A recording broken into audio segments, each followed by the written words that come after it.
जैसे तैसे गुरुदेव ने मनाया कि जिसके लिए आए हो वो करिए। अब आए किस लिए हैं? तो पता लगा कि ब्रह्मा जी ने वरदान दे रखा है रावण को। रावण ने कहा मैं किन्नरों से, यक्षों से, देवताओं से, गंधर्व से, किम पुरुष से, ब्रह्मा आपसे और महादेव से नहीं मरूंगा मैं। अब ब्रह्मा जी कहते कि हाँ भैया ठीक है, महादेव मुझे नहीं मार सकते, नहीं मारेंगे। आप भी मुझे नहीं मार सकते, कि भैया मैं भी नहीं मार पाऊंगा। यक्ष, गंधर्व, किन्नर, देव, पितृ, प्रेत, पितर, किम पुरुष, ये सबसे बड़ा बलवान होता है किम पुरुष। वेश बदलता रहता है, घड़ी घड़ी इसके वेश का ही नहीं पता लगता। ये हर पल में नए नए रंग रूप बदलता रहता है, तो बहुत बड़ा ताकतवर होता है ये किम पुरुष। तो पूछा ब्रह्मा जी ने कि बेटा तुझे किम पुरुष का कैसे पता लगा? ये तो खाली मुझे पता है इस बात का, तो चेले को इतना ज्ञान कैसे हो गया? बोले महाराज मुझे पता है। जानते हो किम पुरुष किससे कहते हैं? किम पुरुष का अर्थ है जो ब्रह्मा जितनी सामर्थ्य रख ले, विष्णु जितनी सामर्थ्य रख ले, महादेव जितनी सामर्थ्य रख ले, और घड़ी घड़ी रंग रूप बदल कर विनम्र रहे, चुपके से रहे, सेवक बन के रहे, दास बन के रहे, उस किम पुरुष का नाम है हनुमान। किम पुरुष एक योनि है। तो मैं आपको थोड़ा करेक्ट करना चाह रहा था आज, वो हनुमान जी देवता नहीं है ना। हनुमान जी न नाग है, न पितर है, न प्रेत है, और हाँ एक और बात है, न वो किन्नर है, न यक्ष है। एक और बात भूल जाइए, वो ब्रह्मा विष्णु महेश भी नहीं है। कौन है? किम पुरुष। इसका अर्थ है अपनी मर्जी से किसी भी देवता को भीतर प्रकट कर ले, इतनी सामर्थ्य का स्वामी। अरे कहां पहुंच गए? कारागृह में, अहिरावण के कारागृह, या पवन नहीं जा सकती थी, आत्मगति से पहुंच गए हनुमान। सुषेण वैद्य को ले आए लंका से, उठा लाए गरुड़ को अंबर से, संजीवनी ले आए। किम पुरुष। बड़ा चतुर था रावण। उसने कहा देखो एक तो ब्रह्मा नहीं मार सकता मुझे, आप नहीं मार पाएंगे, आशीर्वाद दीजिए। ठीक है, रुद्र, देवगण, इंद्र, वरुण, कुबेर, ठीक है नहीं मार पाएगा कोई। और हां एक और रह गया, कौन? बोले किम पुरुष। वो बड़ी ताकतवर, ताकत का होता है, तो किम पुरुष भी मेरा वध नहीं कर सकता।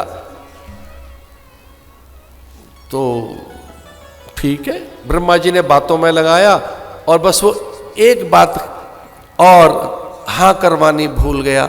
बोले अब तो सभी हो गए, और ब्रह्मा जी ने थोड़ी गहरी सांस ली, बड़े प्रसन्न हुए।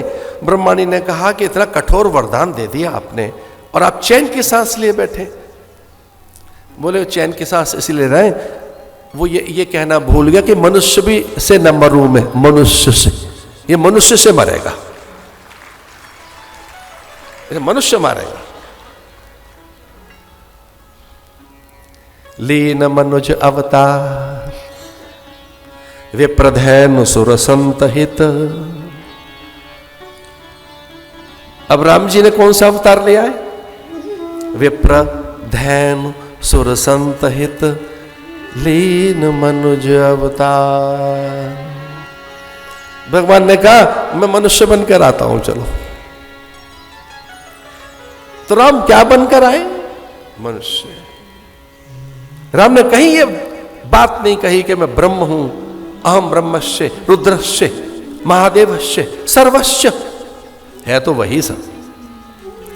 पूरी अवतार लीला में, पूरी अवतार लीला में राम के मुंह से एक बार भी नहीं निकला, और अगर निकल गया होता तो रावण को कैसे मारते? जब जब कोई उनसे पूछता है तो कहते मैं सामान्य मनुष्य हूं भाई।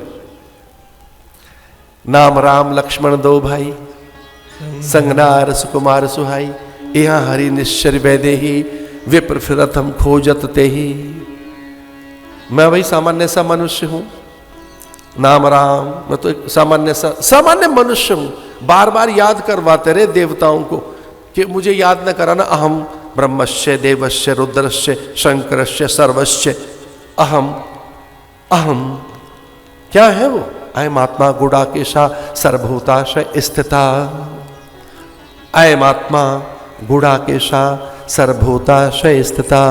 मैं आदि हूं, अंत हूं, मध्य हूं, सनातन हूं। एक बार भी याद नहीं किया? तो आपको एक बात कह रहे थे, राम जी क्या बनकर आए? आदमी। तो एक आपसे भी प्रार्थना और करनी थी, आप भी आदमी बनकर रहो जरा। और आजकल ये गड़बड़ हो गई है, आदमी के पास है आदमी, पर पता नहीं कितना रह गया है आदमी। आदमियों के बीच में आदमी, इधर आदमी, उधर आदमी, पर कहीं नहीं दिख रहा है आदमी। खुद ही तो कह रहा है आदमी कि अब नहीं बचा आदमी। भैया बहुत रह गए आदमी, तू तो बन आदमी तो दिखेगा आदमी। राम जी से एक बात सीखी हमने, आदमी बनकर रहिए, मन मनुष्य बनकर रहिए। उन्हें अच्छा नहीं लगता क्या बड़े से बन के दिखे, वो पसंद नहीं करता। अहंकार उन्हें प्रिय नहीं है, कभी नहीं, किसी का नहीं वो अहंकार रखते। अब गुरुदेव ने उन्हें सिखाया, आंख खोलो, और वो जो रावण को जो वरदान दिए बैठे हैं ब्रह्मा जी, उसमें एक वरदान वो लेना भूल गया, और तो मनुष्य ही मनुष्य बनकर जाइए।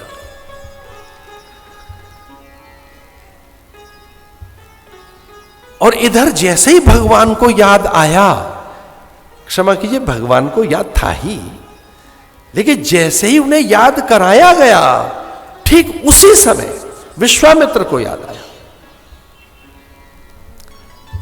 उसी समय